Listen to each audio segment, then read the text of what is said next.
Good morning, Bitcoiners. I hope you're doing well. I'm loving my life. Who could complain on a day like today? It's the first day of spring. Aren't we excited? Aren't we excited indeed? What do we got coming in? People from Colorado. It's Courtney's Fellowship of Oddballs in the house. Johnny Manis, good morning from the California desert. Nolan and team. We love it. Through we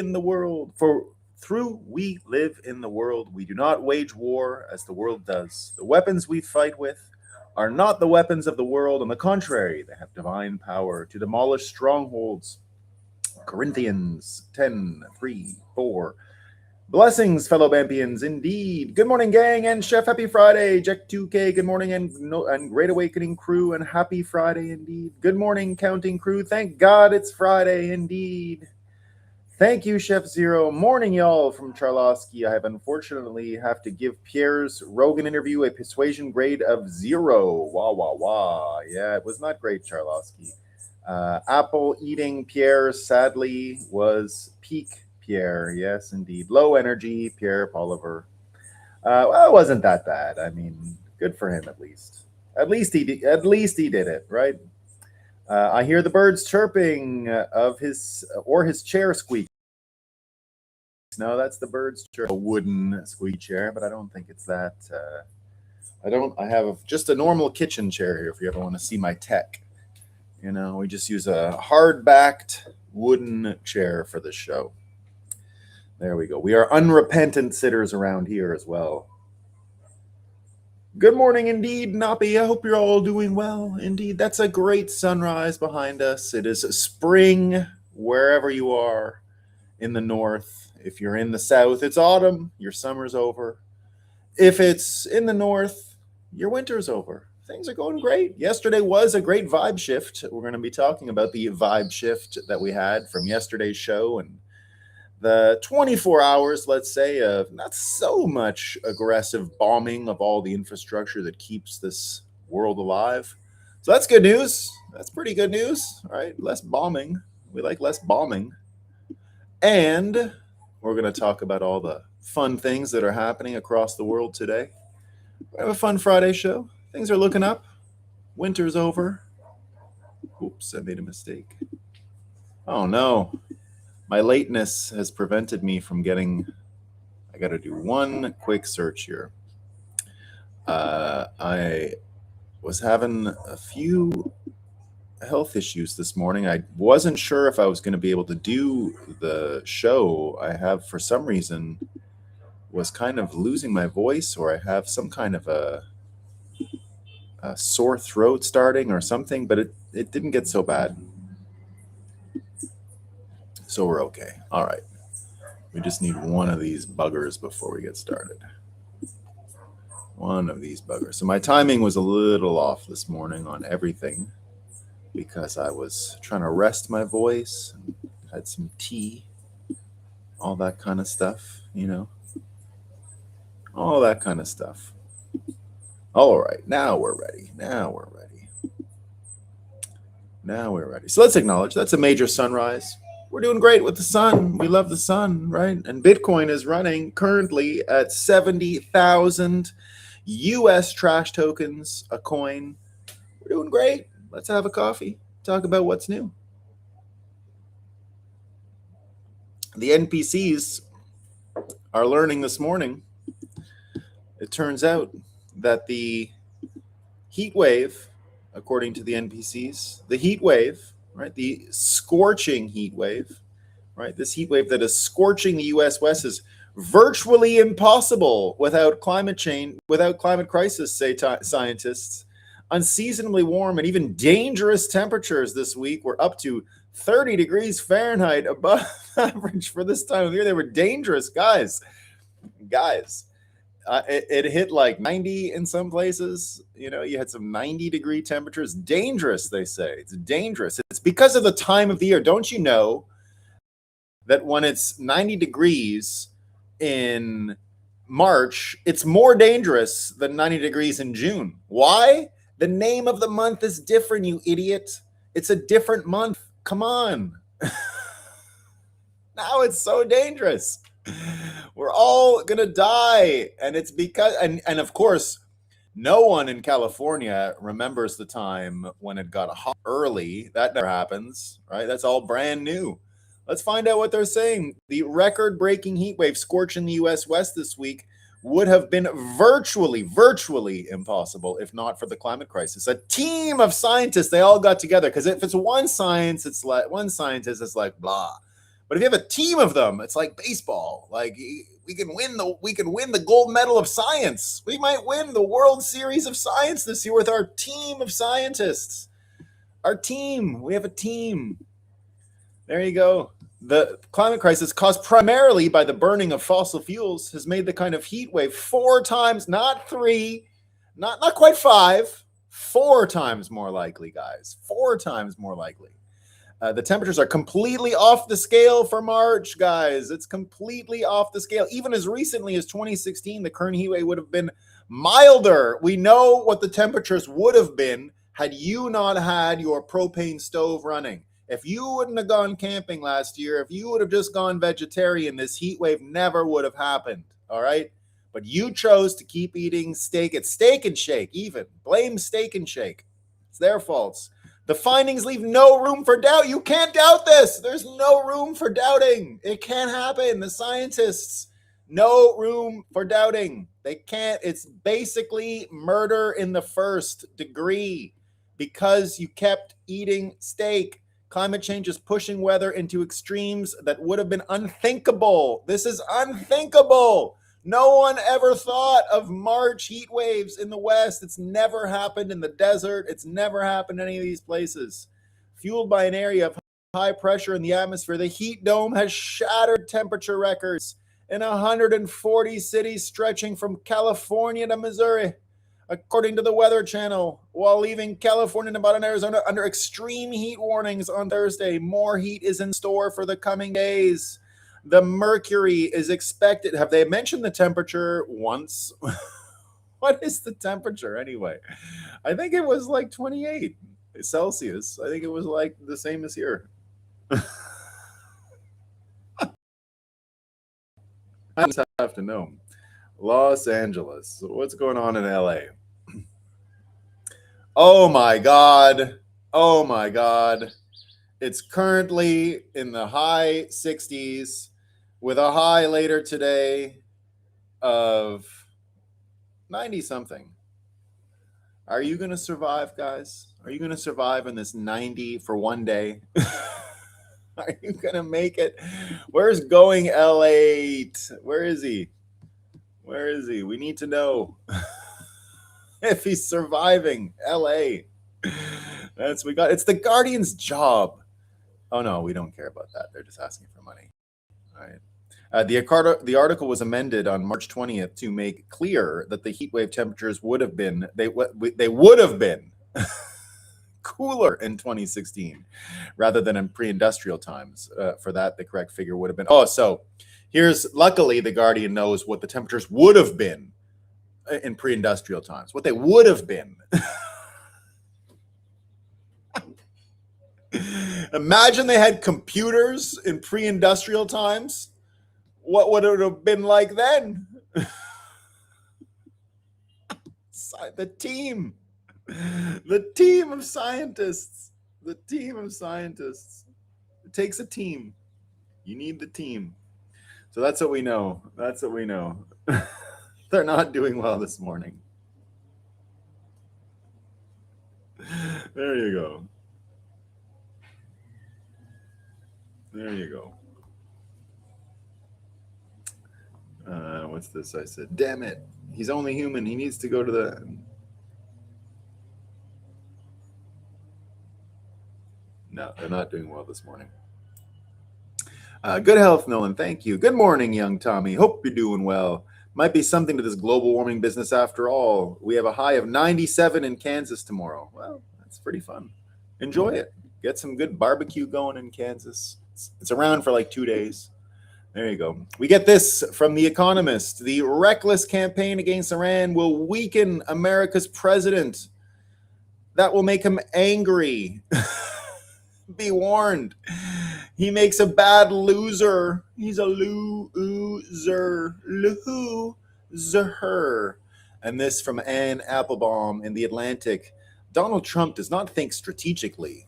Here she is. She only brings out her mind reading powers every now and again, right? She only brings out her mind reading powers every now and again. But here she is with her mind reading powers. Nor does he think historically, geographically, or even rationally. She knows how he thinks. He does not connect actions he takes one day to events that occur weeks later. He does not think about how his behavior in one place will change the behavior of other people in other places. He does not consider the wider implications of his decisions. He does not take responsibility when these decisions go wrong. Instead, he acts on whim and impulse. And when he changes his mind, when he feels new whims and new impulses, he simply lies about whether he said or did before. And Applebaum nails it, according to Carrie Coon in The Atlantic. Everybody knows. They know what Donald Trump is thinking, everyone. Isn't that convenient? Isn't that convenient? Amazing. We got folks. Mudcast, good morning from the California desert, indeed. Folks coming in from the California desert where it's too hot to go outside. Johnny Midas, all you folks, hope you're surviving out there in the California desert. It is indeed hot. Hot. So there you go. That is our NPC news for the day. Mind reading, and they can tell what the temperatures would have been in pre-industrial times. If it was still pre-industrial. They know. They can actually measure the weather had certain inventions not come, right? Had no one invented the rocket ship, then different temperature matrix. No one invented the car. They know what temperature it would have been. Amazing. And you guys in California right now, you're thinking, wow, had people just kept coming on stagecoaches, it would be 20 degrees cooler right now. If only we'd have kept the stagecoach thing going on. And now, unfortunately, you got cars and jets, and it's 100 degrees in California in March. What are you going to do?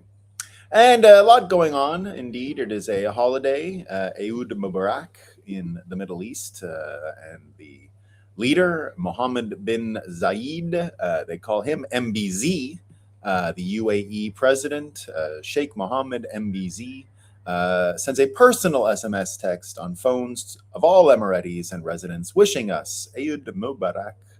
What a pleasant surprise to wake up to, indeed. They got that going on, and it is also the pagan holiday of the spring equinox. Here's some images from Stonehenge this morning. They did some pagan celebrations out there.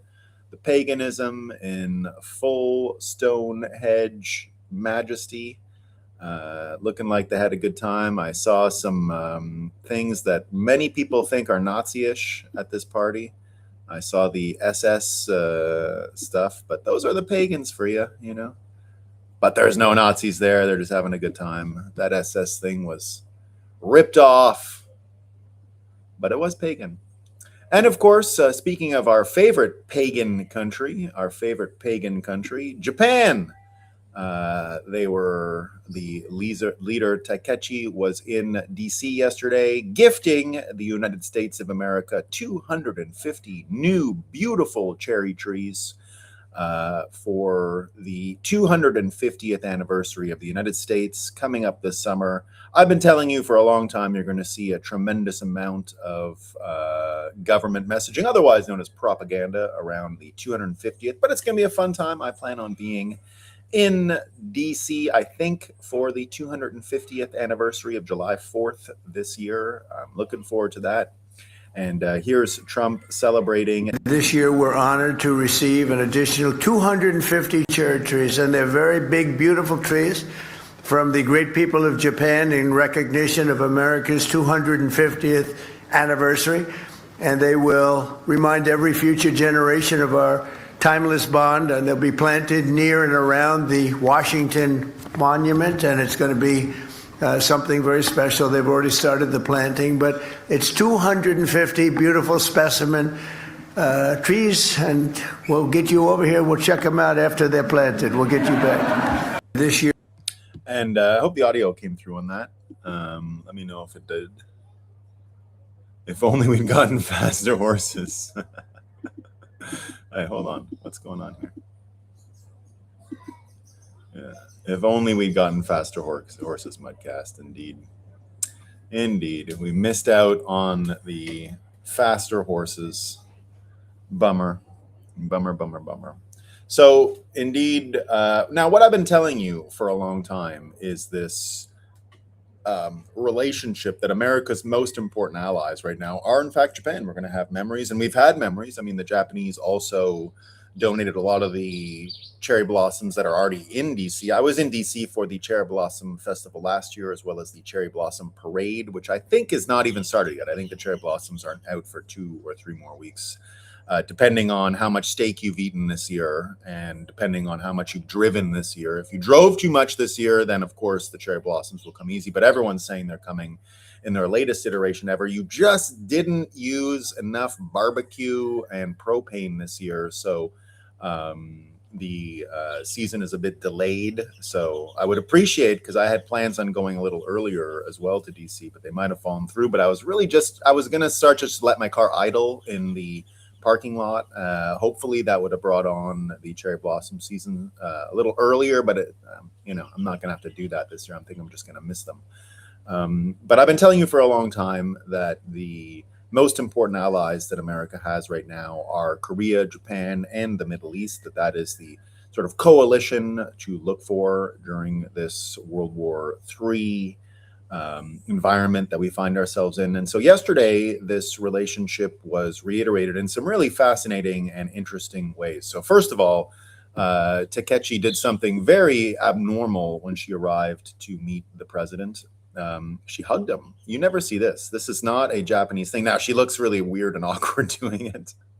But just to show you the kind of friendship that they've been cultivating and how important it is. And so just look at this great body language and interaction, seeing her come like this. Japanese just simply don't do things like this. This is so adorable. I thought the Japanese prime minister would bow. Instead, she ran for a hug from the president. So you kind of love to see that. So that was pretty interesting to see and witness. Let me just get rid of some of these old notes here. And then he gives her a tour of the Walk of Fame, or the Presidential Walk of Fame or something. So here she's coming up to the audio pen president. There she sees Trump. She's all amazed. And then she sees the auto pen and has a good laugh. So you love to see that too. And then they have a really great chat, and she knows how to flatter the president. So be careful of that. She gave him the good flattery. Tomorrow is the birthday of your son, Mr. Barron Trump, and I know he's grown up so much into a very tall, good-looking gentleman. As I say you, Donald, it is clear where he got it. Please convey my sincere happy birthday wishes to him, and of course, that's the kind of thing that... Sincere congratulations on 2 important anniversaries. 一つ目は、明日に控えるドナルドのご子息のバロンさんのお誕生日です。立派でイケメンに成長されていると伺っております。The first one is a birthday celebration. Donald, tomorrow is the birthday of your son, Mr. Baron Trump. And I know he has grown up so much into a very tall, good-looking gentleman. 間違いなくご両親に似たんだと思います。As I see you, Donald, it is very clear where he got it. Of course, from his... Be careful of this kind of stuff. That is deep-seated manipulation of the president right there on the part of the Japanese prime minister. She got him. She got him. Now, the reason I've been telling you this is such an important allyship and why it is, fundamental to, I think, changing the world in a lot of ways.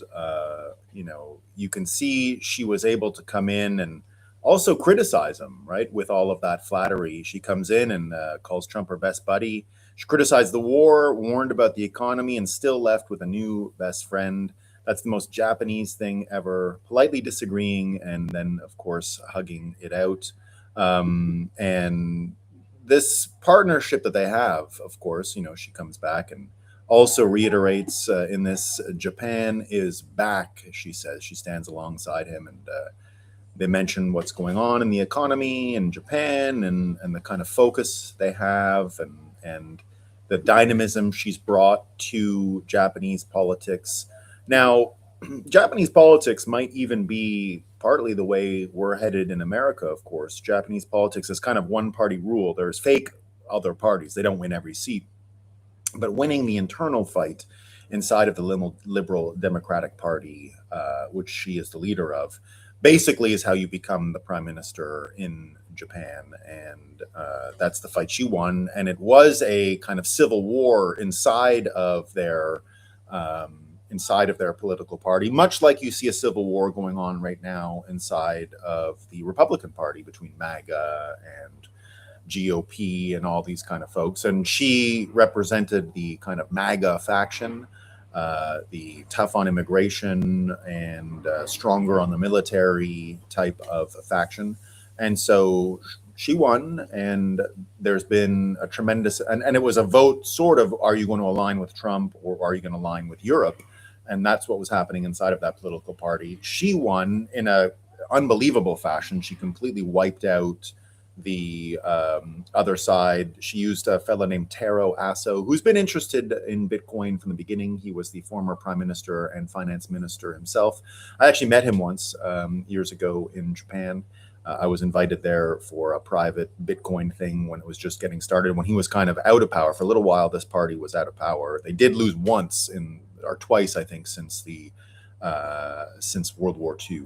And so I think they're the most successful political party of the World War II order that fell after, other than the Canadian one, the Liberal Party, which in the Western countries would have been the most popular. They were more popular, more successful than the Canadian Liberal Party, but that would be the other example of tremendously successful parties after the war. But in this case, what didn't happen in Canada has happened there, and there was a civil war inside of that party, and the Trump faction won. And the implications of that are big because, as I've been telling you, the reorganization of the world into these new allyships is something that we've been paying close attention to here. And her winning and this meeting, where, again, she's able to criticize Trump while also flattering him. She's able to have these disagreements that also bring a lot of benefit just by having them. We'll talk a little bit more today about how you kind of do have to criticize Trump. Trump has always been able to exist in that environment where you can be critical of him and actually get him to change from the bottom up. And that's something that he kind of has always needed. H-1B is proof of that, the debate around H-1Bs. Trump definitely doesn't seem to mind getting criticized in some sense, as long as it's not personal. He responds pretty well to it and has a pretty good sense of pretty good finger on the pulse of all of that stuff. But again, Japan pivoting in this way, saying that Japan is back. You've heard that said by every American political party. When Trump won, America's back. When Joe Biden won, America's back.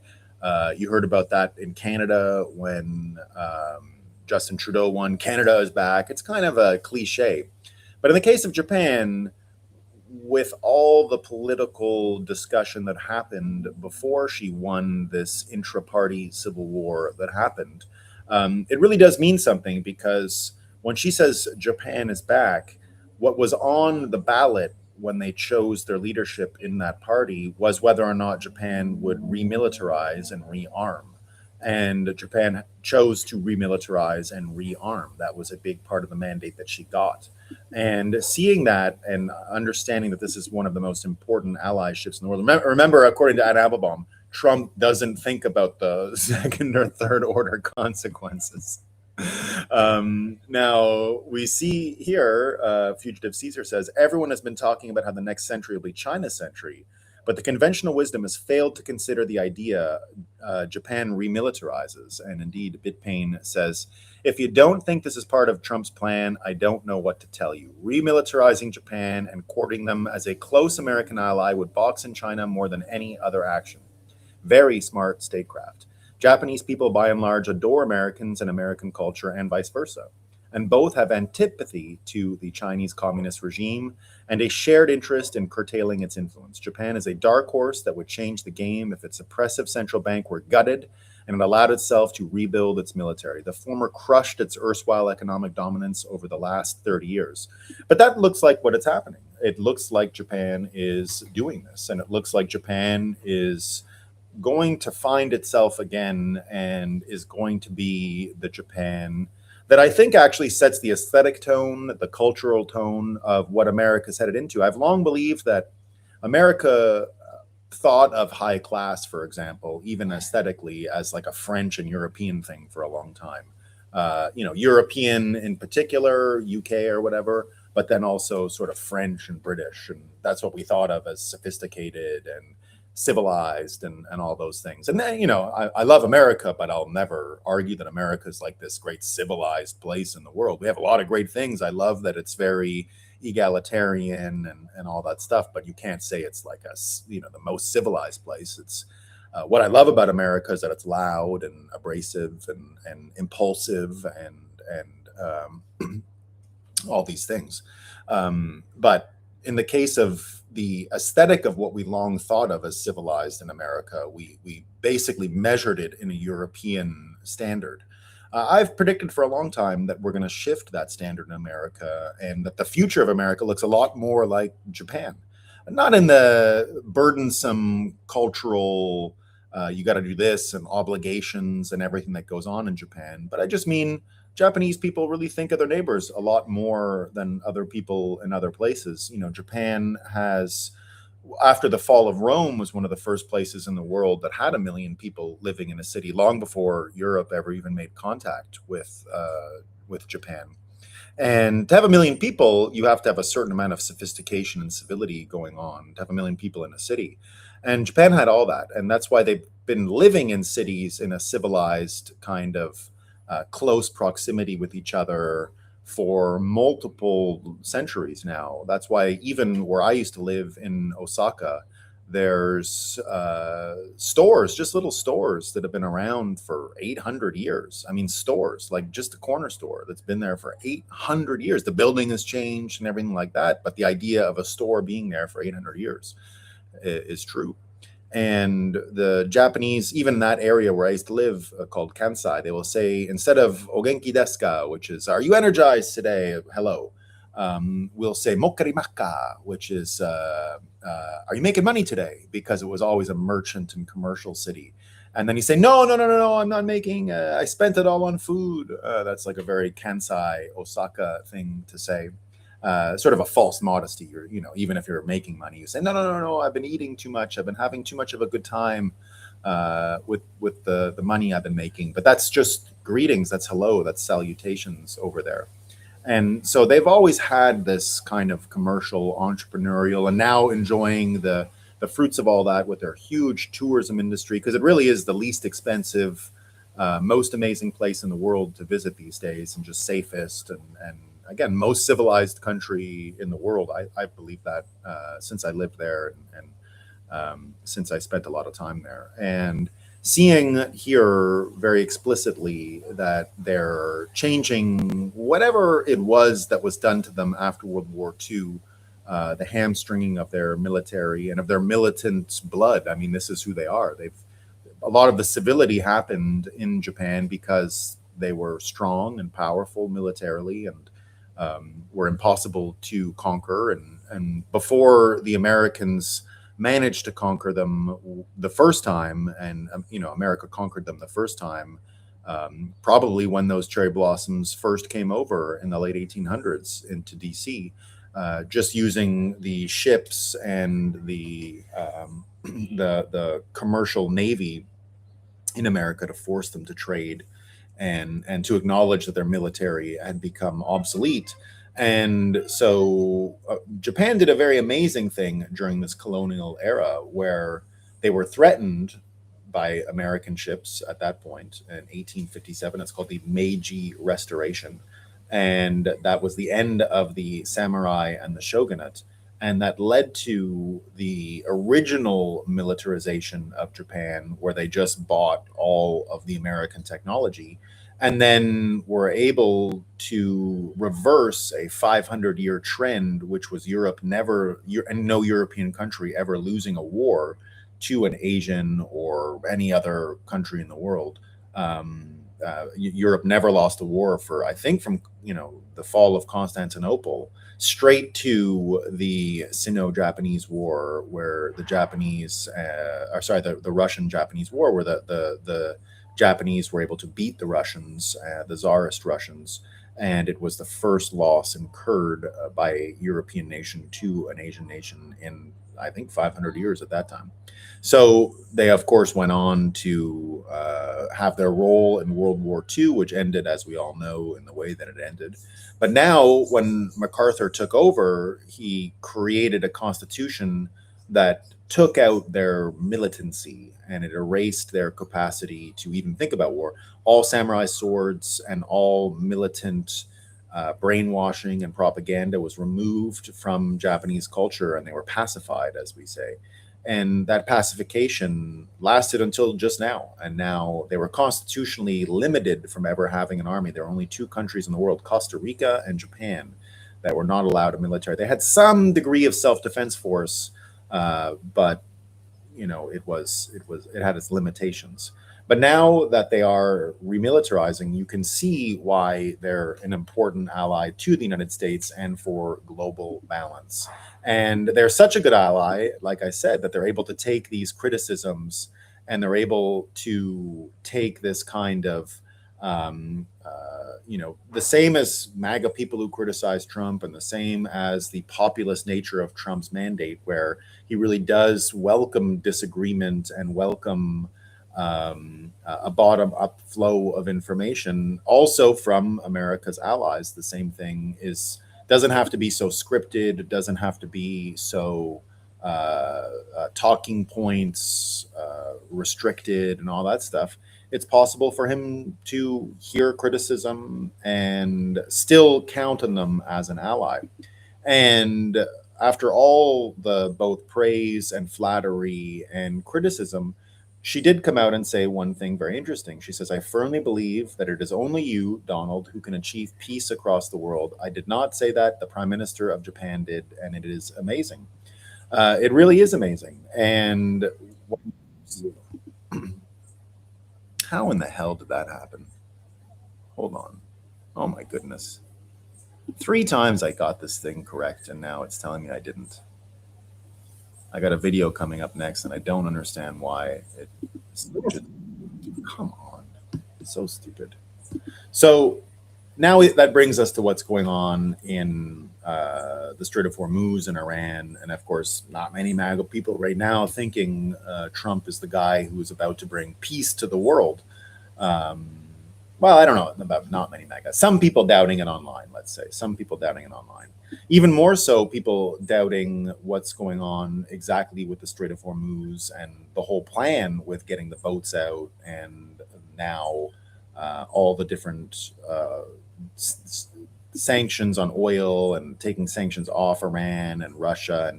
And my favorite guy, Sal Mercogliano, had a lot of questions about it. So I'll play some of the audio here and then try to answer some of his questions. Just get us teed up correctly.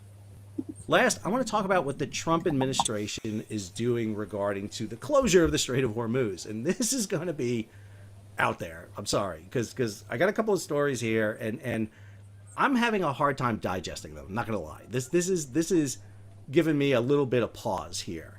So the first one here. The U.S. may soon remove sanctions from Iranian oil that is stranded on tankers to help lift global supplies and reduce prices, U.S. Treasury Secretary Scott Bessent said on Thursday. In the coming days, we may unsanction the Iranian oil that's on the water. It's about 140 million barrels. So depending on how you count that, that's 10 days to 2 weeks of supply. Bessent said the addition of sanctioned Iranian oil into the global supplies would help keep oil prices down. Oil prices have been above $100 per barrel. The Treasury recently took a similar step to allow the sale of sanctioned Russian oil stranded in tankers, which Treasury said added 130 million barrels. Bessent said the U.S. would take other actions to increase supply, including a unilateral release of stocks from the Strategic Petroleum Reserve above last week's coordinated joint G7 release of 400 million barrels. I don't even know how to respond to that. I just don't know. We are bombing Iran. We've been bombing Iran since February 28th. We are trying to cripple the regime and destroy its leadership and its military power. Yet, we are allowing Iran to load tankers, sail them through the Strait of Hormuz, out into the market. We have sanctioned Iranian oil for years. I mean, almost decades we've sanctioned Iranian oil. This has been this is what created the Dark Fleet, is sanctioning Iranian oil. And now Secretary Bessent says, yeah, we're going to unsanction that, and Iran can sell their oil. Oh, and by the way, the Russian oil we've sanctioned, you can sell that too. Oh. I don't know how to answer this. I try to explain everything. I really do. I try to make this understandable. I don't understand this. I am at a loss to understand this. You know where there's oil right now, Scott, that can supply the world? In the friggin' Persian Gulf, that is bottled up there because you're bombing Iran. Get it out. Those 3,200 vessels, a lot of them have oil on it. I know, because I'm talking to some of them. Get them out. Don't make the country you're bombing be the one that saves the world from the oil shortage because you're bombing them. Again, I'm not sure what logic we're using right now in the administration. And to be clear, everybody always sits there and yells at me and says, oh, Sal, you're MAGA. Oh, Sal, you have Trump derangement syndrome. I am going to question any administration in what they do. Understand that. I try to be as objective as I can. I don't understand this. I don't understand what they're doing right now.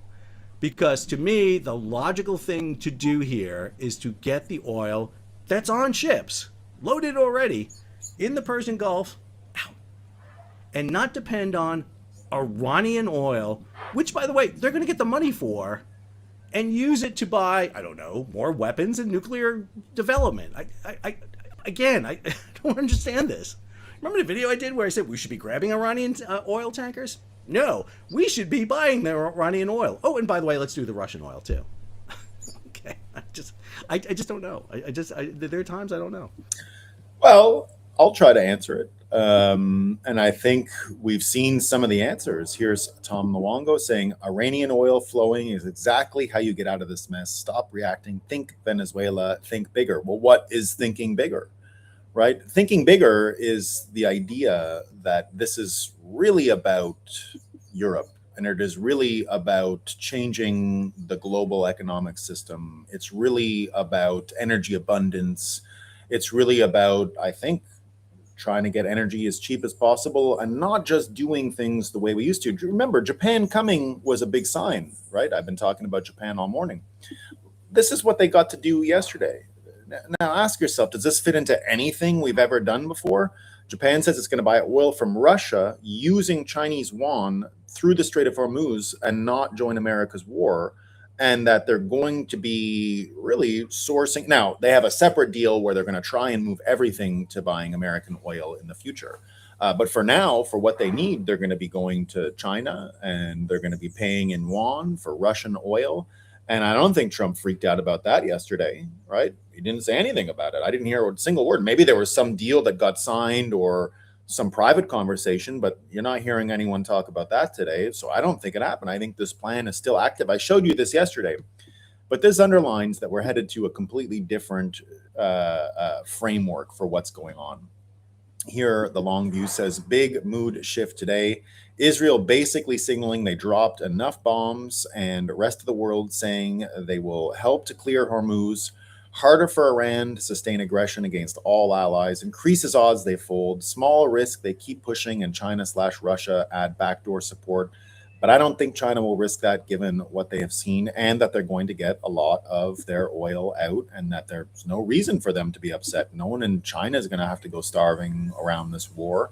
It's not about cramping down on oil for everyone. Sure, China has to pay the market price now, not the sanction price, but that's hardly a reason to go to war. Sweetheart deals and a dark fleet oil at a discount, that's a nice thing to have for a few years. But here it could certainly try to invite world navies in and pull something sneaky, but I would discount that. See a clear window for resolution, which didn't exist until today, and that was yesterday. And that's what I'm seeing too. By making sure the oil keeps flowing, that we're not going to bomb all of the infrastructure into the ground. Again, Trump, I think, reading Netanyahu, the riot act about all of this yesterday, and being strong as well about making sure the oil flows and that the Iranian oil and its customers continue to get service to keep the issue isolated to this area. Because what this fight is really about, I think, again, is about the overall economic system. It's about creating something new. And that something new is about keeping all of these parts of the world from having to react and organize around the City of London, the economic systems, everything that was out of there, everything in terms of financial infrastructure that we put in place since World War I that is now finally coming apart. I've said for a long time that everything about World War III is likely about finally ending World War I. I don't think World War I ever ended. And I think we've been caught in a constant and perpetual reaction to World War, maybe even a constant and perpetual reaction to the American Revolution, which is a point of view that I've been sharing for a long time here. Of course, that's where the Promethean action framework comes from, their worldview that we've been involved in, this divide and conquer, this religious brainwashing, this religious polarization, this anything to do with distracting people by creating fake prisons of two ideas where binaries are created and opposition is stoked, and so that people can't recognize that they're under the thumb of this one system. And what we see here with Russian oil, Chinese markets being maintained is an admission that the groups that were under the thumb of the system, including Russia, including China, all these people that had to exist in this have been existing in this framework and having to react to it, organize around it. That's what's breaking. That's why when China already tried to defect in the financial crisis in 2008, its method of reacting was energy abundance. The same with Russia. Russia has been trying to defect from this global system through energy abundance. Pierre Rochard reminds us that in America, of course, energy abundance is critical to U.S. national security and sovereignty. It's been one of the big reasons for which we are in the position to even make these moves against the City of London. Now, here's Majid Nawiz. I talk about him a lot, talking about exactly this, about these spheres of influence that seem to be emerging, the regional spheres of influence that seem to be emerging out of the Iranian war now. Let me see if the audio comes through. Just to highlight just how much dominance America has over Iran right now, it has dominated the Iranian theocracy's skyline. It is able to strike anywhere at any time at will. It has demonstrated that not just by the strike on Karg Island and by sparing Iran's oil refineries there, but also by decapitating its leadership time and again. The American and Israeli alliance in striking Iran is able to strike anywhere at any time at will. And what that really indicates is that the Iranian regime stands completely isolated, has no chance of winning, but crucially, the Americans and Israelis would not be dominating the skyline in Iran if the Russians and the Chinese had not taken a step back. The only way you stop another country dominating the sky is by sending your own jets to stop them. Iran doesn't have an air force. It would have had to have been the Russian or Chinese. The Chinese aren't going to get involved anytime soon. And the Russians clearly, as they've indicated, have decided to stand back. And in fact, from Syria, the Russian Navy voluntarily withdrew. So all of this appears to us to reconfirm the idea that the world is being divided into spheres of influence, as we have said repeatedly on Radical Media. Venezuela was part of that. Syria was part of it. The American sphere of influence will include Venezuela and Cuba. The Middle East will be settled in the way that we're currently witnessing for it to emerge eventually its own sphere of influence, led by the Sunni Muslim Arabs of the region. Russia gets its own sphere of influence and Ukraine will be settled in Russia's favor, and China will get its own sphere of influence and Taiwan will be settled probably in China's favor. So you end up with a Russian sphere, a Chinese sphere, a NATO/Western sphere, and a Middle Eastern sphere. And that's what we've been saying for a long time. And all of these indications show us that exactly what's happening now. The price of oil and the oil spikes that are apparent, the real loser here, the real loser in these oil prices are these European, British institutions, this culture, this system that has been keeping everyone under their spell since World War I or earlier. And Kirill Dmitriev, the Russian negotiator, says exactly that. Europe needs to prepare for an extended energy shock. America doesn't. Russia doesn't. China won't. It looks like Japan is going to be settled. It looks like a lot of places are going to be fine, but Europe in particular has trouble. They've completely ignored this vulnerability despite warnings from Trump. And Kirill Dmitriev says, told you, Europe needs to acknowledge its strategic energy and geopolitical blunders alone, change its EU leadership and Russo-phobic approach. As predicted, a devastating energy tsunami will soon decimate Europe. As explained many times, Europe needs Russia to survive. And that's exactly the truth. There's probably no way out. Even more interesting, we're seeing from all of these crazy media reactions from Europe that Trump is unhinged and he's nuts and all of these things. We're finding out more and more that the European media spreading all this stuff is the problem. That's the real war. It's the media. It's what's going on in the UK. It's the City. It's the Economist. It's the blundering Donald Trump and the mind reading constantly, because it's been mind reading. The only way to really get down and criticize him the way they normally do in the legacy media is to always revert to knowing how Donald Trump thinks. They know how he thinks. He doesn't like losing. He's going to react this way. He's doesn't think ahead. He doesn't. It's crazy stuff. Imagine thinking Donald Trump, who, think about what it takes to do this.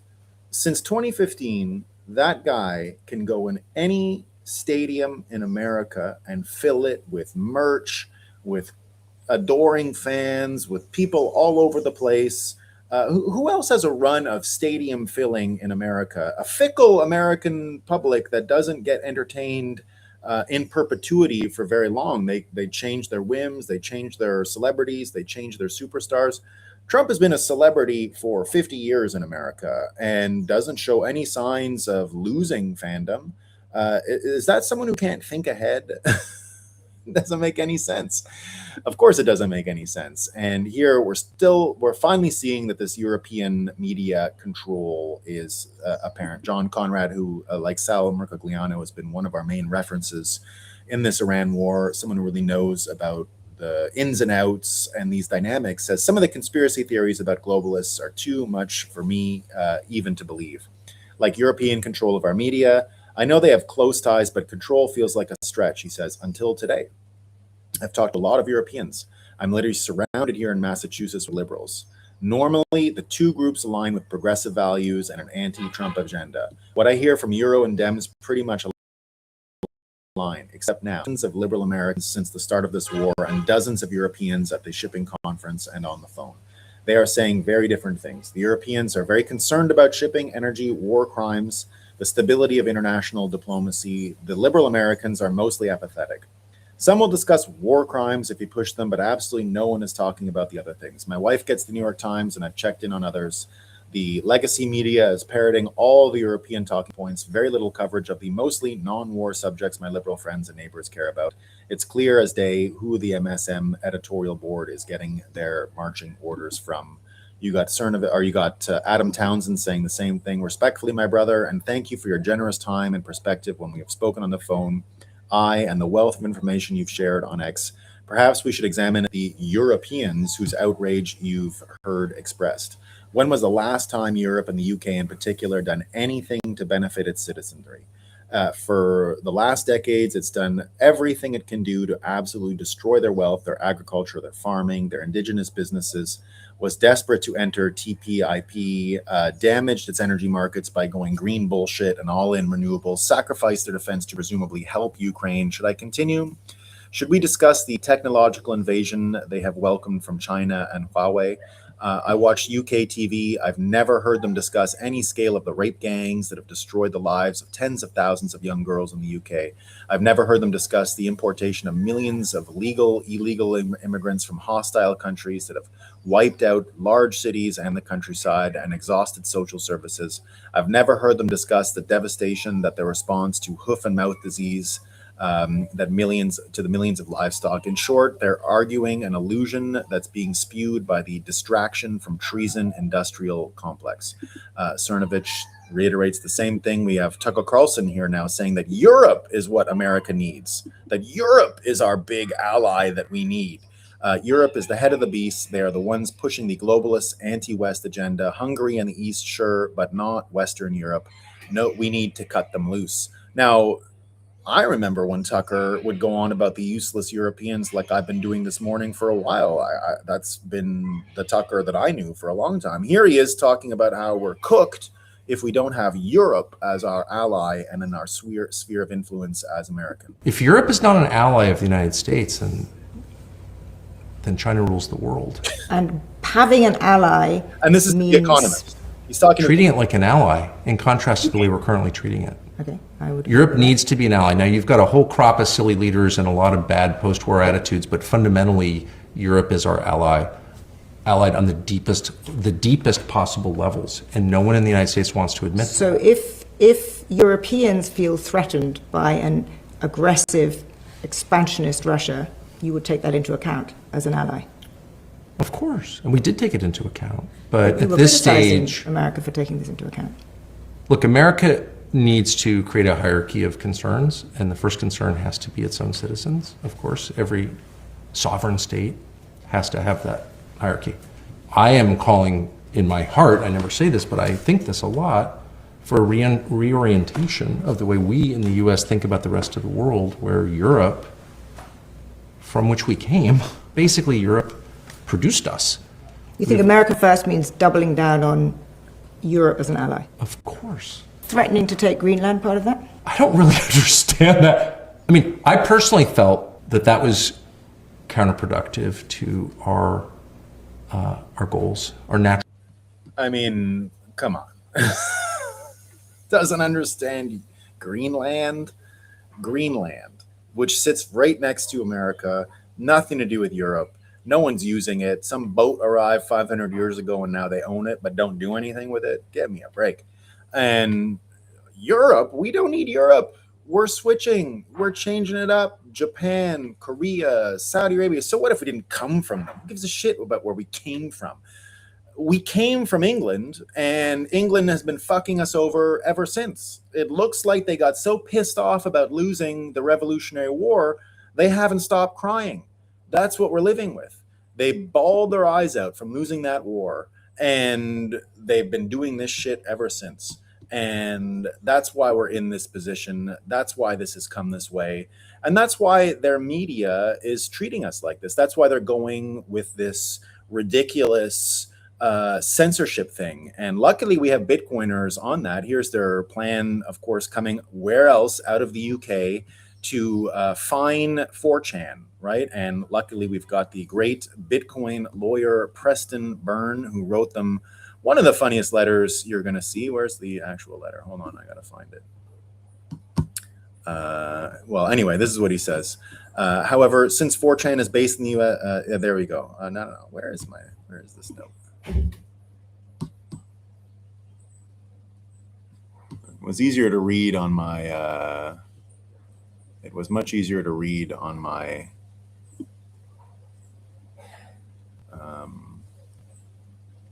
phone earlier, so I didn't realize it was in such a strange format. All right, well, let's see if he's got the funny jokes here that I saw in the letter.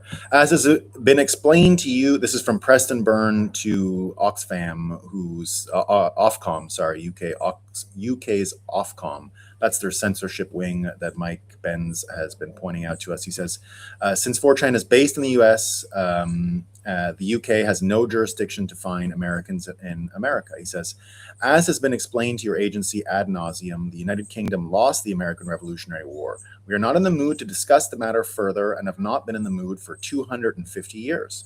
The letter to the UK's Ofcom ended by suggesting that maybe you should just stop sending Americans stupid letters and acknowledge the sovereignty of the United States. And indeed, he brought a picture of a Godzilla. He's got some good jokes because he made Marmot Chain years ago, this guy Preston Byrne, to make fun of ICOs and crypto. And indeed, he says, the last time your agency sent my client a censorship fine, we responded with a hamster joke. Since you have now sent my client a giant fine, a fine so large that Mr. Whisker's enclosure is not big enough to contain it, we will need to send the fine to Mr. Whisker's giant hamster cousin, Nigel Whiskerford. Unfortunately, Nigel is out of the country this week, touring in Japan. Here's a picture of Nigel in Tokyo, dressed up as Godzilla and holding an equally giant peanut. Isn't he just the cutest? My client reserves all rights and waives none. Reserved rights include the right to sue you again and or respond to future correspondence with an even larger rodent, such as a marmot. Okay, maybe you can just stop sending Americans stupid letters and acknowledge our sovereignty in the United States. And this is the real war. This is what's going on. It's hamsters and marmots. And here you see from our favorite president of times past just how snakish this media really is. It's been sourced from Europe. And he says here, interestingly, Nixon does, that although he wasn't given the opportunity to do a farewell address because the media ran him out of town with a fake hoax, Watergate, he reiterated that Eisenhower got to give a goodbye address and warned everyone against the military-industrial complex. The military-industrial complex is related to the media industrial complex, and he says that's what I would have liked to have given. So here's the video of him talking about his potential hypothetical farewell address had the media not run him out of town on a hoax. Well, they have much more power than most people would like to think. When we think of the media in this country, the problem is that they have a sense of self-righteousness, a double standard on issue after issue after issue. They can find everything wrong with somebody else, but they will not look inside and ever admit that they could be wrong themselves. And what was involved here in the Watergate thing was the unfairness of it. Oh, there was a legitimate thing to investigate, but they refused to balance it. They allowed their advocacy to get ahead of their reporting, which is their job to do. You know, President Eisenhower in his farewell address wrote about and warned against the power of the military-industrial complex. I didn't get a chance to make a farewell address, but when I get old enough and decide to retire, and I'm not planning it at the moment, but when I get that old, if I make a farewell address, I think I would warn against the media elitist complex. You know, the media is always talking about the imperial presidency, the power of the imperial presidency. I think we ought to hear a little bit of discussion of the imperial media and its power. You see, presidential power is limited by the courts, limited by the Congress. The media's power is unlimited. And some would say, but what about libel suits? Forget it. After the Supreme Court's decision in Sullivan versus New York Times a few years ago, a public figure cannot collect in a libel suit against newspaper or television unless he can prove malice. And there's no way that that's going to be possible. As far as the media is concerned, all we can hope from them, if they're going to be responsible, is self-analysis, self-criticism, and some of them are trying with their ombudsman and the rest. The other thing is competition. But what we see in terms of newspapers across the country is more and more places where there's only one paper. Take Washington, D.C. Since the Star left the scene, the Washington Post is the only major newspaper being printed in the most important capital in the world. I wouldn't like to leave the fate of this country to the editors of the Washington Post. Do you think that the First Amendment has been misused or abused by reporters? Oh, no question about it. It's used basically as a license. Let's face it, Sullivan versus New York Times is in effect a license to lie because they can tell an untruth, print an untruth, which some of them consciously do, if it's going to sell newspapers or what have you, or win a prize. And then they can always get behind the barrier under that case of saying, well, I didn't intend any malice. I had no malice. That's a terribly cynical approach, though, to people who are doing their best, who are going to work, who are maybe trying to sell papers, certainly, but are trying to tell the truth.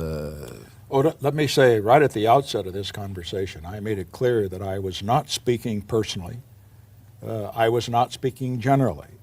I'm simply speaking of what I have found to be an unfortunate majority at the present time. I think it could change.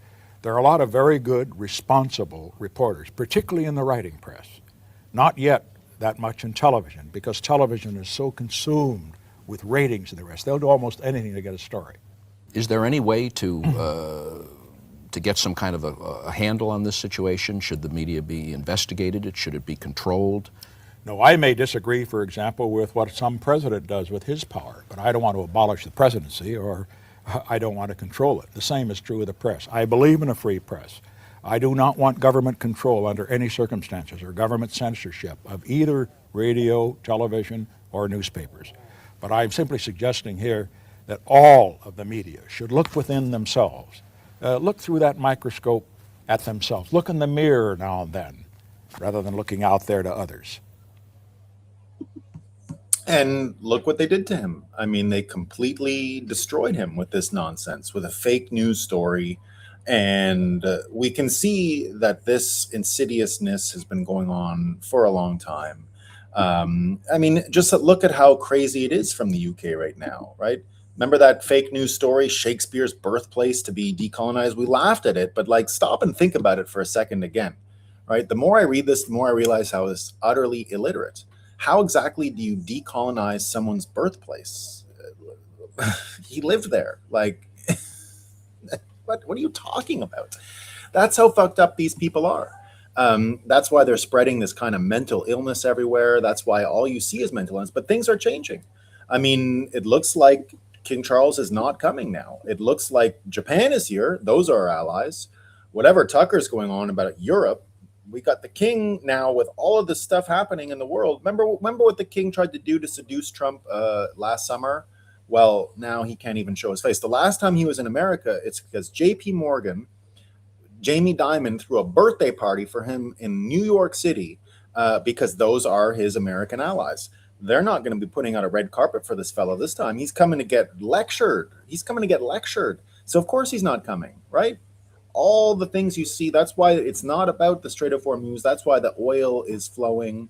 That's why energy is going everywhere. It's really about Europe. It's really about the financial system. The financial system is wedded, just like you heard from Nixon. There was the military-industrial complex. There was the media-industrial complex. And the thing that held them together was this ridiculously sick system they put in place in World War I, which is the birth certificate collateralization system, which was used to fund military advancements. It was a war financing method. You take the birth certificates, you know you get revenue from all those, you collateralize them like Michael Saylor's collateralizing Bitcoin, you collateralize it, and then you fund a war machine. That was used to fund the entire media apparatus and the military. It defined reality for generations, and that's what's breaking. That's why the king not coming is a much bigger sign. Contrast that with what's going on with Japan. Those are the allies. Again, isn't it funny that Tucker Carlson's opinion has totally changed? He's been trashing Europe for the longest time. Who cares about Europe? He doesn't understand Greenland? Well, you can't leave it with them. You can't. They're scammers. You got to take it. You got to reinstitute the American system and build over there, not allow these predatory extraction financiers come around. And so his whole trip is canceled. I don't think 18 months of flattery, letters from the king, gushing Oval Office photo ops, and the moment America actually needed its oldest ally to show up, Britain blinked. Trump noticed, and he is not letting it go. The feud started when Prime Minister Starmer refused to let the US use British military bases for the Iran war, telling Washington he believed it could be illegal. Trump's response was immediate and brutal. Quote, "This is not Winston Churchill we're dealing with," end quote. He's since called Britain no longer the Rolls-Royce of allies. When Starmer said he'd need to consult his team before committing warships to help clear the Strait of Hormuz, Trump publicly told him he didn't need a team. He was the prime minister. Just decide. Trump's point, stripped of the theatrics, is a legitimate one. America is fighting a war. The Strait of Hormuz, one of the most critical shipping lanes on Earth, needs securing. And Britain, which has spent nearly 2 years positioning itself as Washington's closest friend, keeps finding reasons to hold back. Now, King Charles is expected in Washington in April. President Trump himself has told reporters the king is coming very soon. But back in London, MPs are getting cold feet, worried about putting the monarch in the same room as a president who is openly mocking his prime minister. One Labour MP said this week she didn't want His Majesty embarrassed, that maybe the visit should be delayed, which is its own kind of answer, isn't it? When your relationship with an ally gets so strained that you're questioning whether your head of state is safe to visit, something has gone very wrong. And most of that something happened on the British side of the Atlantic. Even Nigel Farage, Trump's most vocal British supporter, quietly reversed his position on joining the war once he realized how unpopular it was at home. The opposition Conservatives did the exact same. Everyone in British politics is running from the hard call. President Trump didn't change. Britain sure did. Whether the king's visit happens may end up being the most diplomatic decision London makes this entire year. And indeed, I just got a note from the folks on Rumble in the comments section. So we'll take a quick break to honor the man, the myth, the legend, Chuck Norris. Looks like he passed, everyone. Rest in peace, Chuck Norris. And indeed, Luke says, read through the comments and replies if you want to experience what the internet was like 15 years ago. Indeed, I had the pleasure of being in Harvard University in 2007, and I was there for one of these moot court things because I was a law student, and I had come over with some French kids who did not know about the Chuck Norris internet situation. They were from France, and they were on my team. And so we were down at Harvard for the competition. Many funny things happened that really got the friend, because if you've ever experienced Europeans who don't understand America at all, but when they for the first time in their life, actually experience it and it's nothing like they imagine, it always shocks them and they think it's hilarious. And this one really these were like French aristocrats that I was with. And, first of all, we had like an amazing ball at Harvard, really white collar stuff, top hats. It was over the top, aristocratic stuff. And it was also Kim Jong-un's birthday, or maybe not Kim Jong-un, but the one before. I can't remember his name. So the whole place, while we were waiting for something, sang happy birthday to him, that the French kids thought was hilarious. But also to kill time, they started doing Chuck Norris jokes, and the French had never heard them before. So I'll never forget. They knew who Chuck Norris was, but hearing the Chuck Norris jokes for the first time and seeing the meme, they thought it was hilarious. So indeed, my favorite were always right here. Chuck Norris counted to infinity twice. Chuck Norris can kill 2 stones with 1 bird. He can divide by 0. There were so many, Chuck Norris doesn't do push-ups. He pushes the world down. I remember that one. He left for college. He told his father, "You're the man of the house now." The hospital is currently being treated for having Chuck Norris in it. Indeed, Nazis surrendered on May 7th, 1945. Coincidence, the day before Chuck Norris was born. That's a good one. I've never seen this one before. That's pretty great. Chuck Norris was born May 6, 1945. So rest in peace, my man. What a bummer. Guys, I figured it out. That's a good one. I will find you and what? My apologies. I've done. They were so good. He doesn't need a GPS. He decides where he is. Some of these were great. The boogeyman checks under his bed. Yeah, I remember that one. Longer than 15 years, my guy, indeed. Yeah, so there you go. A lot of Chuck Norris jokes. So the magnificent Chuck Norris can light a fire by rubbing 2 ice cubes together. They were all so funny. So we love the American icon, Chuck Norris, and fuck the king, right? We had Chuck Norris. We don't need no king. But indeed, when you add all this up, not just the Chuck Norris death, the king not coming, Russia and China and the oil, spheres of influence, the media, and what's going on.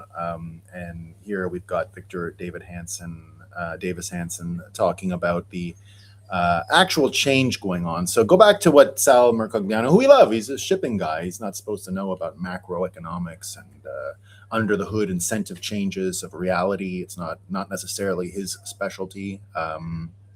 Trying to wonder why Americans are letting the oil out and unsanctioning it. Because the war is something bigger than just Iran. It is this counter-revolution. It's what Victor Davis Hansen is describing here. And the institutions that Trump is... We're watching the greatest counter-revolution in some 90 years. We have not seen any president try to radically change the political calculus and the nature of government since FDR did it from the left during the New Deal of the mid-1930s. And what do I mean by that? Donald Trump closed the border. He's basically declared war on DEI, and he's winning that argument. Abroad, we see that Iran no longer poses a nuclear threat for the immediate future. The universities are rushing and competing with each other to cut a deal with Donald Trump. Trump is winning on all of these social and cultural issues. What he's trying to do is tell the American people that the left exercises power even when they do not control government, any branch of government, and they exercise power even though on most of the issues, if not all of them, their constituency is only 40%.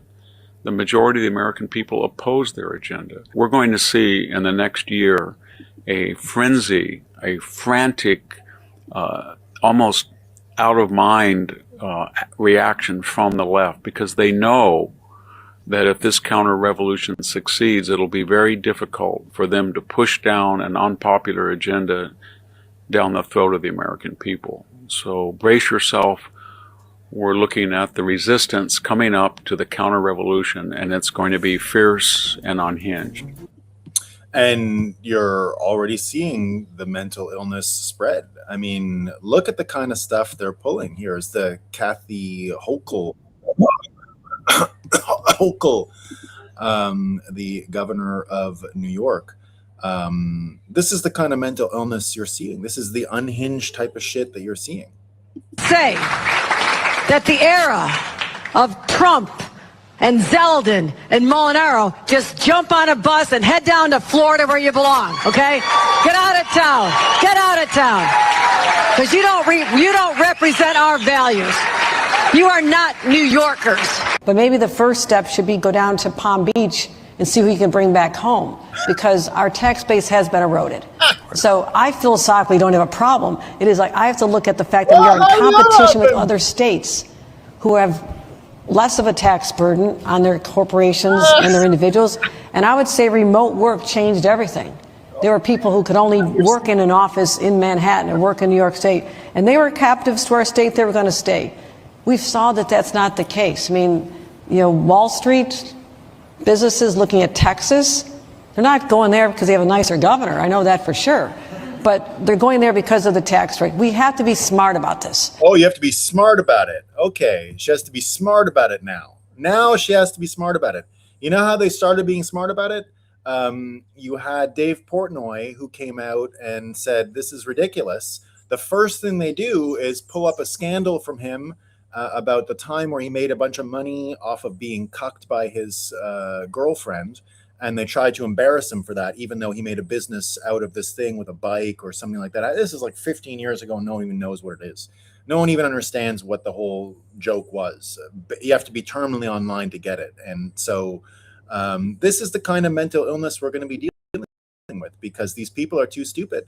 But they threaten. There is a threat with this mental retardation that they've got. They're not all just dumb bitches like Kathy Hochul telling us all to come back after they threatened us.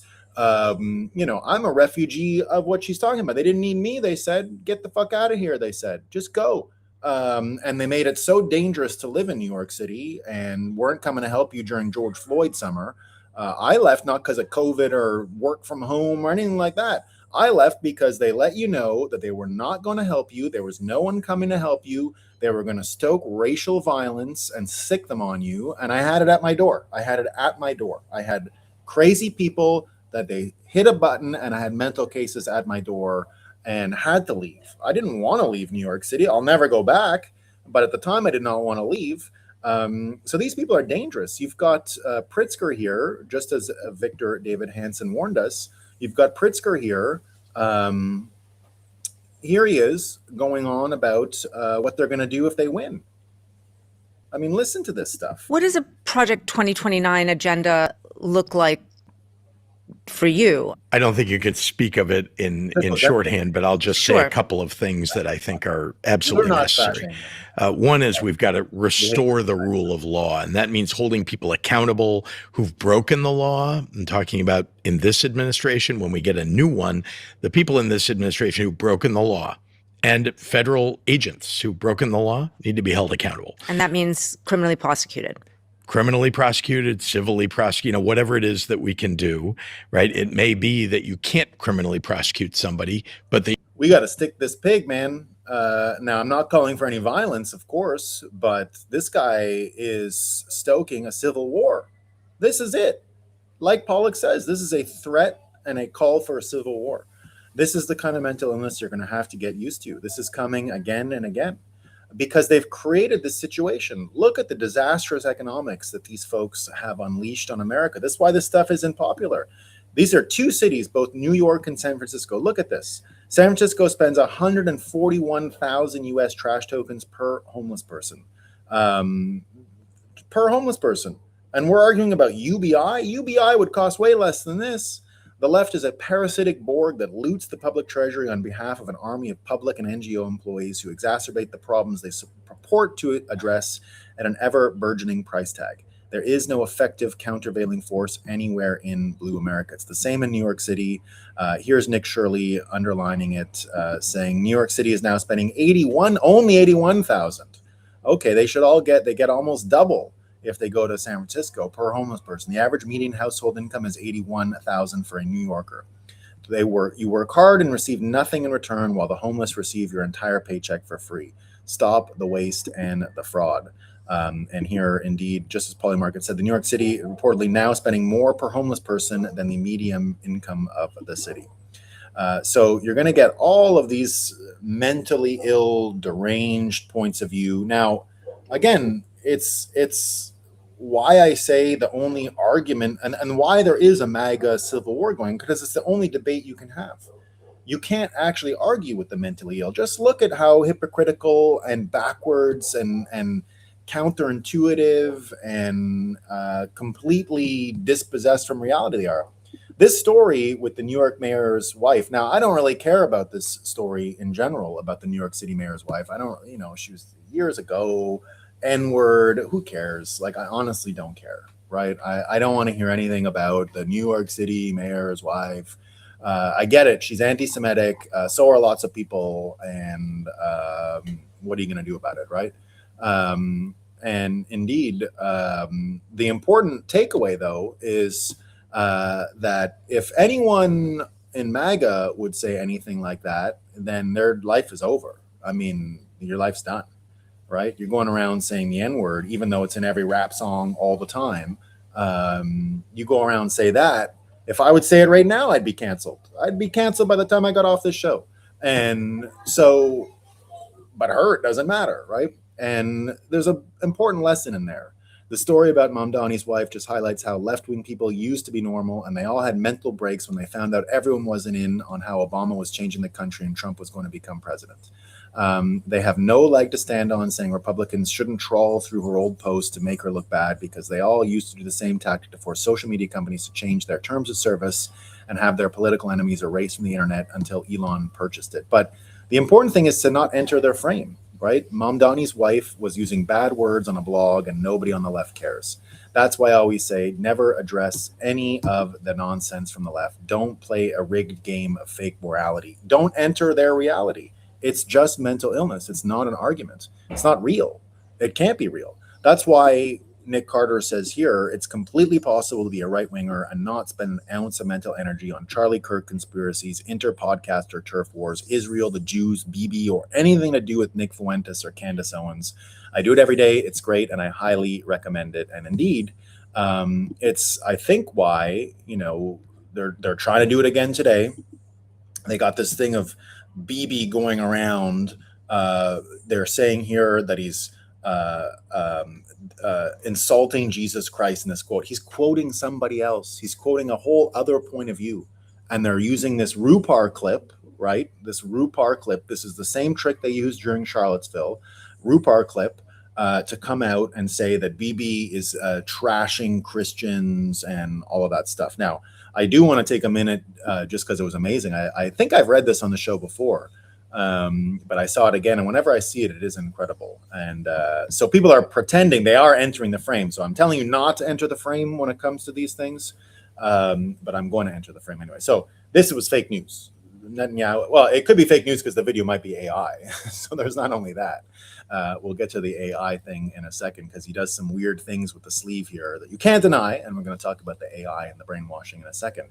But just watch out, because this is being used as some sort of proof that Netanyahu has no respect for Jesus. Now, it's true. There's plenty of Jewish people, and I've heard Ben Shapiro say it, and many other people say incredibly stupid and naive things about Jesus Christ over time. Completely should take away all of Ben Shapiro's credibility for calling him a revolutionary or something insane like that he went on about. But Netanyahu here, this is not what he said. This is being taken out of context, not what the AI version of him said. But here's a great note from, of all people, Napoleon. Napoleon said this about Jesus Christ. He says, Alexander, Caesar, Charlemagne, and I myself have founded great empires, but upon what did these creations of our genius depend? Upon force. Jesus alone founded his empire upon love, and to this very day millions will die for him. I think I understand something of human nature, and I tell you, all these were men, and I am a man. None else is like him. Jesus Christ was more than a man. I have inspired multitudes with such an enthusiastic devotion that they would have died for me. But to do this, it was necessary that I should be visibly present with the electric influence of my looks, my words, and my voice. When I saw men and spoke to them, I lighted up the flame of self-devotion in their hearts. Christ alone has succeeded in so raising the mind of man toward the unseen that it becomes insensible to the barriers of time and space. Across a chasm of 1,800 years, Jesus Christ makes a demand which is beyond all others difficult to satisfy. He asks for that which a philosopher may often seek in vain at the hands of his friends, or a father of his children, or a bride of her spouse, or a man of his brother. He asks for the human heart. He will have it entirely to himself. He demands it unconditionally, and forthwith his demand is granted. Wonderful. In defiance of time and space, the soul of man, with all its powers and faculties, becomes an annexation of the empire of Christ. All who sincerely believe in him experience that remarkable supernatural love toward him. This phenomena is unaccountable. It is altogether beyond the scope of man's creative powers. Time, the great destroyer, is powerless to extinguish this sacred flame. Time can neither exhaust its strength nor put a limit to its range. This is it, which strikes me the most. I have often thought of it. This it is which proves to me quite convincingly the divinity of Jesus Christ. And incredible, right? And it's true. Not even, Trump is the same. When Trump is gone, it's gone. Like it'll be gone, right? The ability of him to conjure this kind of devotion will be lost. And the world we're in now, with this trouble and these fights and this division and all of this entering the reality and having these debates, Just like I say, don't enter the reality of left-wing mental illness. Realize now, I think it's healthy that we're having this Israel debate in the GOP MAGA world. I think it's great, but just be careful because, like I said, this note here is fake and probably AI, and the outrage towards it is all fake and not real because it's a Rupar edited quote, not real. Now, it's important to ask yourself these questions, but after everything I just said about Trump today, and after everything we've been talking about, look at what people are actually consuming. Now, these are filled with half opinions, half truths, but just look at the quality of this content. This is incredibly entertaining, and it is incredibly well done, but and very persuasive. So you're involved in a psychological war that is really troubling. Now, I think we're going to get a lot of answers in this, but just look at how much people are being manipulated. A lot of this is true, and a lot of it isn't. But look at it. How it goes. Oh, maybe I can't play this actually because of the song. Yeah, this might get copyright striked. So anyway, check out this video. I just realized there is copyright strike trouble that can come from it. Beautiful song, everybody knows, but not everybody knows. I think we're going to find out. It starts with the, I'll play a bit of it without the audio. And, it starts with the World Trade Centers. I think we're going to find out, thanks to Trump, over the summer, what exactly has been going on with that story. I think that's part of the storyline about where things are headed this summer. So that's, interesting, but a very powerful and persuasive video. This is the psychological war we're in now. And, like I said, a lot of this is true, but it's filled with half-truths and Pat Tillman. I mean, these were important parts of the history of the last few years. We're going to be rewriting the history of the last few years, that's for sure. There's my old hood in Brooklyn. Incredible video, by the way. Absolutely incredible video. Very important stuff, right?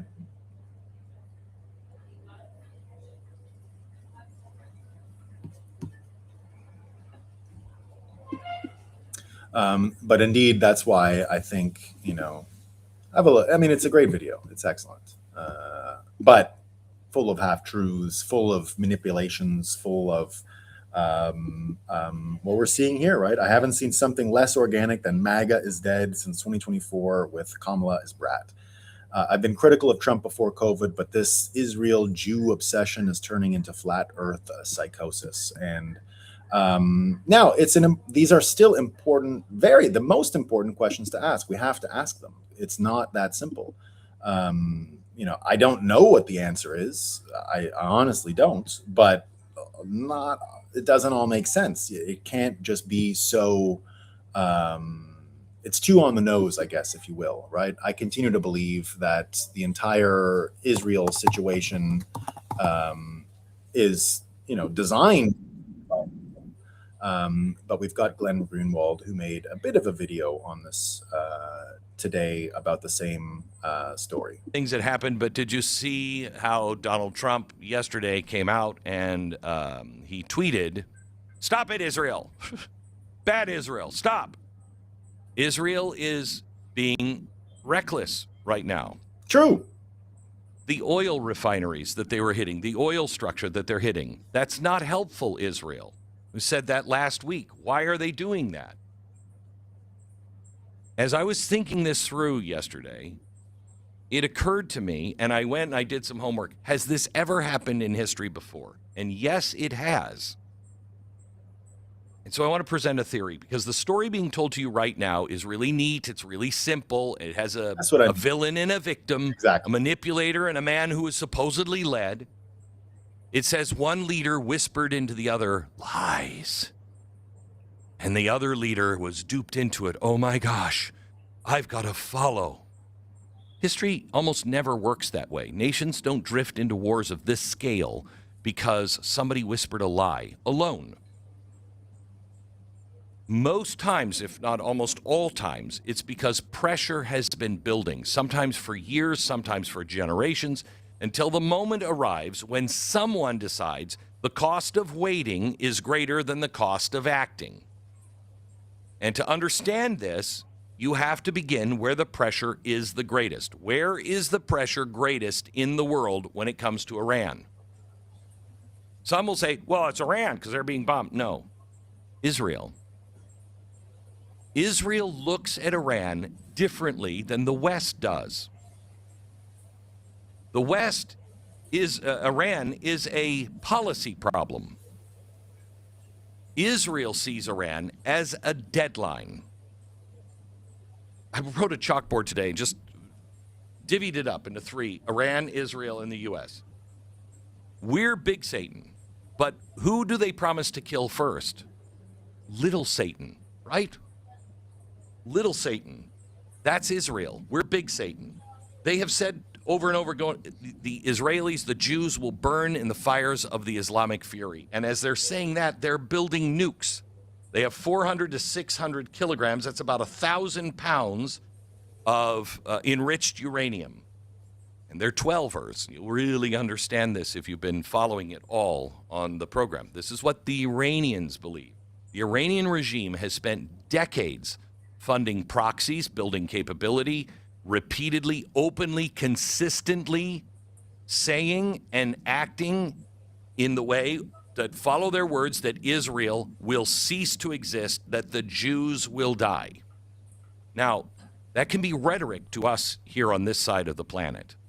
But if you're an Israeli and you've got a state just, a California distance away, and that state is the size of 2 Texas, you look at things differently. History has taught them something that Americans have just the luxury of debating. When someone tells you repeatedly they intend to destroy you and kill you, eventually you have to decide whether to believe them or not. So inside Israel, this is not a conversation about strategy. When do we go in? Well, I don't know. Is it going to cost us more for gasoline? That's not. This is a question of survival for the Israelis in their mind. So when a nation believes its survival is at stake, especially a nation that was built so the Jew can survive, it doesn't wait for global consensus. It acts. And it's happened before. 1981, Israel struck Iraq. Anyway, that's not exactly what I was,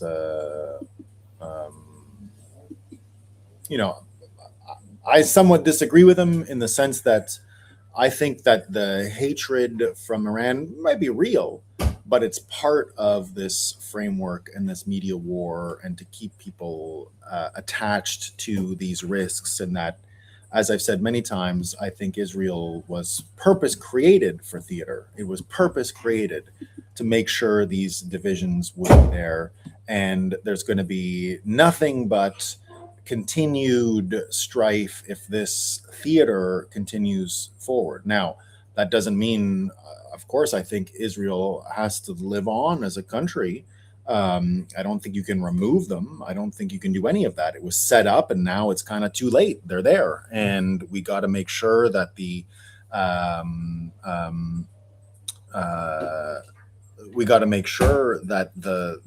drama itself is exposed. And it's going to get harder when you see all of these fake videos and you see things like this, and you realize you're in this psychological war, and that there's more of these coming. I mean, here's Jensen Huang talking about the push that we all feel towards how much you're using AI and how productive it really is making people. I mean, it's incredible how productive it's making people. Here's Jensen Huang even saying if your $500,000 engineer isn't burning at least 250,000 US trash tokens in tokens, something's wrong. And indeed, that there's a lot of pressure to do this and a lot of capacity to do it now. You're going to get more and more and more of this, and it's getting better, and there's advantages to it, right?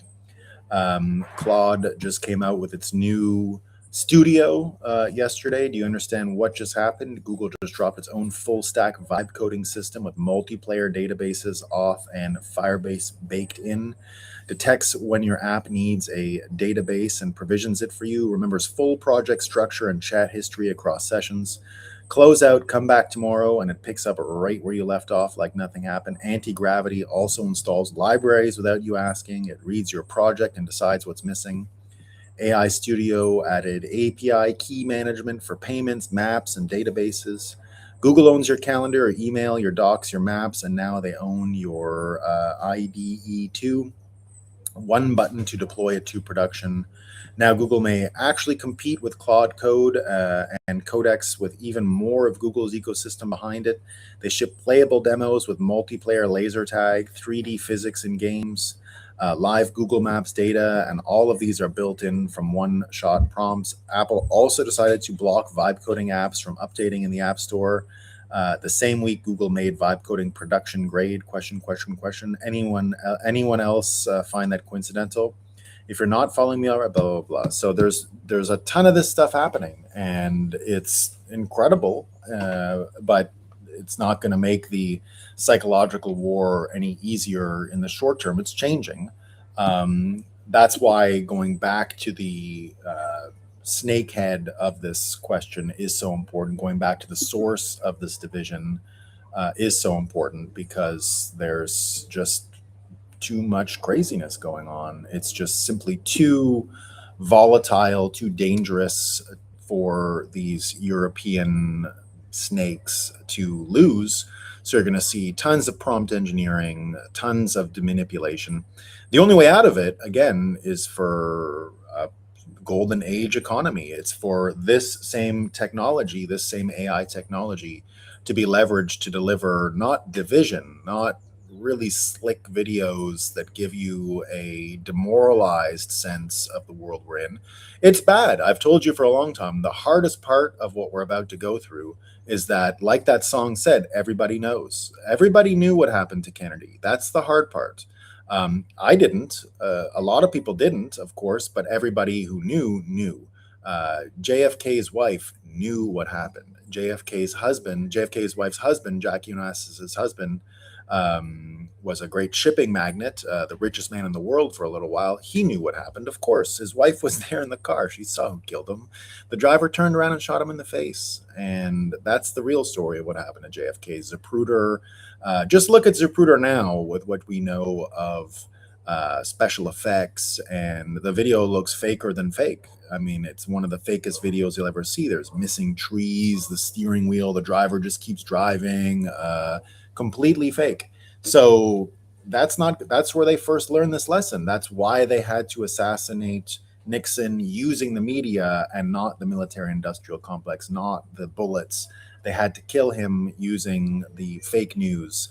And that system worked for a long time, and the fake news got better, and then the artistry of manipulation got better, and 9/11 likely was a op designed to manipulate people into doing everything that we've seen since then. And we can see that manufactured consensus was the main lesson learned from MK Ultra and everything we saw out of the 1950s, everything we saw out of Nixon and Kennedy. And so luckily, we got to go out, we got to go through it to get out of it. And we're going to be in a heightened world of manipulation.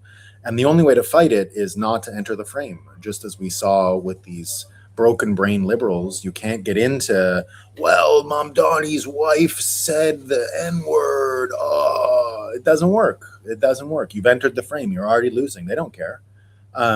If you enter the frame here of the world is controlled by Israel, you're not going to win. You're not going to win. Israel is caught up in all the same. Go ask the Israelis how great life is right now. It's not that great. They're not having a good time. It sucks. It sucks ass over there right now. It's a shithole. Like many places, it's a shithole right now. And they have the brainwashing and the division worse than we do in America. Worse. Just go back and look at COVID. Where was ground zero of all the experimentation with COVID? Where was the first place to get the needle? It was Israel. Now, I'm not a Netanyahu fan at all. Netanyahu gave the needle to the people. Netanyahu was the first person to recognize Joe Biden winning the 2020 election. He's got all kinds of issues. He's not on your side. Right? He's not your friend. He's not looking to hang out with you. I don't know what's come of him. I don't know what his role is in the future. I don't know if he's out to destroy you and kill your family. And he's caught up in this war like many, and is another person out for himself, like many others. Normal response to being caught in this world. How much of an architect of it is, well, I think we're going to find out. I think we're going to find out exactly who he was, what his legacy is. I don't think it's good or all good, but I don't think it's as bad as what people are saying. It's something else entirely, because he's a pawn in this picture like many others. The people who are actually out there doing this were never seen to you. They've been hidden for years. They're the ones standing behind all of this edifice. So entering the frame is the beginning of the mistake. Entering into the frame of, even acknowledging what Tucker Carlson is up to right now, you're not going to get anywhere from that, right? It's best to, as we see from Zombie Co here, ahoy, Bitcoiners, the seas are smooth sailing when you're on the USS Nakamoto. It's exactly that. We have a new system that is apparent. It's coming. It's here already. We've got the tooling. We've got the capacity. We can build societies that don't have a state anymore. Like I showed you the other day, you've got offline survival tools now. You've got all of this incredible cognition that we're going to be able to access. And you've got a robust financial system coming out that's merging with energy, that shows these different regions around the world having specific needs, wants addressed by the own systems they use. We don't need a global system. If you separate money and state, individual states can calibrate into ways that work for them, and you can have all of these changes happen at once. The only way to win, I think, is to build these new systems, and I think we're going to be well on the road to building them from this May forward. Looks like Jerome Powell's got some delays in mind for us. We'll find out where that all heads. But I think as of today, the first day of spring, that last winter of our discontent of World War III might be over. And I did feel a vibe shift yesterday. I was very, very down going into yesterday with you all because of the incredibly bad night we had the night before. And that was making me think, wow, this thing is really spiraling. And indeed, Israel, with its own motivations, is doing something that shows that, maybe Trump can control escalation. But after yesterday and the way things toned down, the way things didn't go runaway escalation, and now that we really are in spring, Trump did his thing where he shook the box and it worked. And now you can see all the world's systems, everything in the world, energy, China, Russia, the Middle East, Japan, even Europe, everything is contorting towards Trump's will right now. Everything is contorting to conform to the way Trump is pushing the world in this new direction. And that new direction is this new financial system. It's energy abundance. It's the end of the Federal Reserve and its subordination to the American system.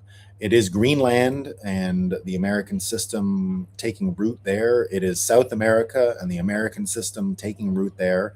And again, it's like Japan, where the American system already took root, and it's going to be allowed to continue. That's why the Japanese have so much affinity towards Americans, because they did enjoy a golden age for a brief period of time as they embraced this American system. But there's even better times ahead for Japan.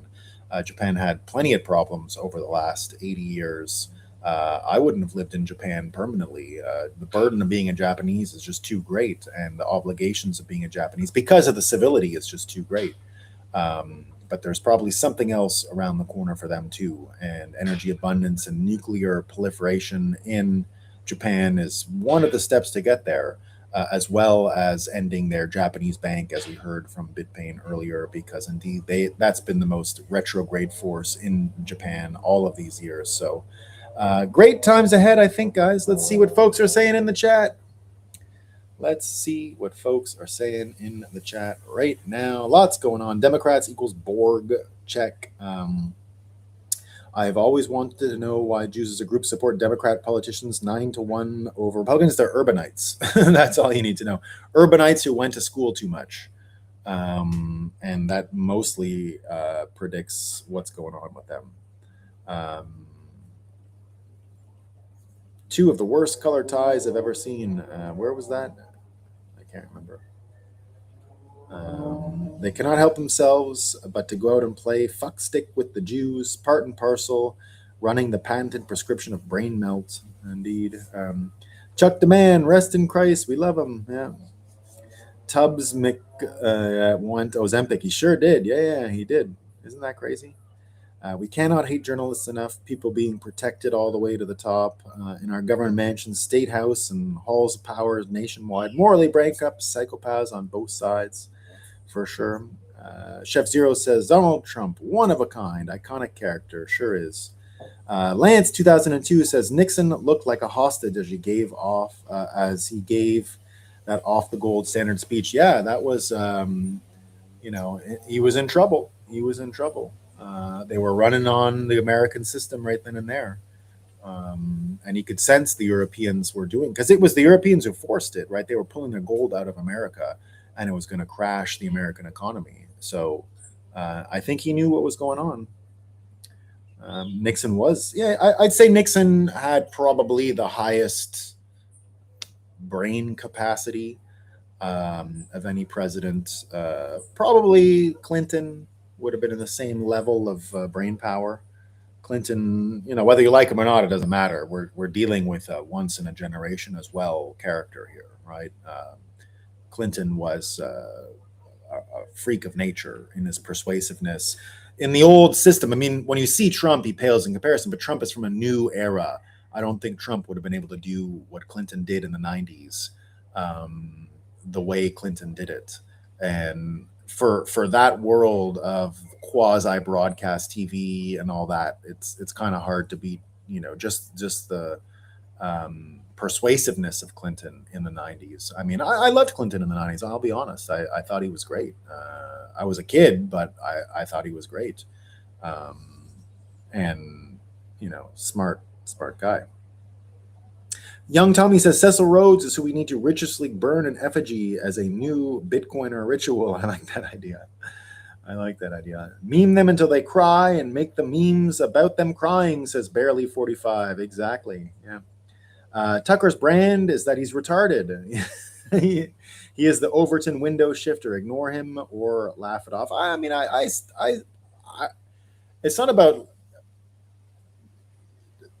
Tucker has a role to play too, right? We're watching theater here, guys. I don't think it's so simple as all of that. Just realize you're not getting a sincere approach from Tucker, and that's kind of all you need to know. It's not sincerity, right? Sincerity is not the game here. The game is something else. Let me just check to see if Hank is coming. I missed my notes, and I don't think he is.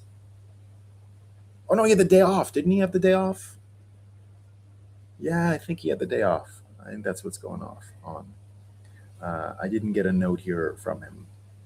All right, folks. I'll read one or two more messages, and then I'm going to head out. I'll let you know if we're doing the Canadian show soon. I got to talk to my co-hosts. AI manipulation, forgery, fakes, rave, new world, beyond what we could ever imagine yesterday. It's all here. Yeah, it's all here. Chef Zero says, probably because they get away with more shenanigans and playing fast and loose with giving others the business. Yeah.